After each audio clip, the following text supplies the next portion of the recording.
Compound interest is so powerful that $100 invested at a 5% annual rate can turn into over $13,000 in just 50 years.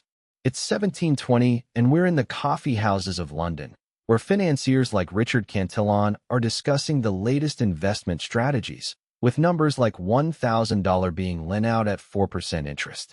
But here is where it gets interesting, as these early investors started to realize that by reinvesting their returns, they could earn interest on top of interest, creating a snowball effect that would change the game. And then something unexpected happened, as the concept of compound interest spread like wildfire, with investors like Jacob Bernoulli calculating that a 4% annual return could double an investment in just 18 years. Nobody saw what came next, as the British government started to use compound interest to fund its national debt, issuing bonds that would pay out handsome returns to investors. But the real kicker is that compound interest can work against you just as easily as it can work for you. The key takeaway is to start saving early and let compound interest do its magic, as even small, regular investments can add up to a significant amount over time.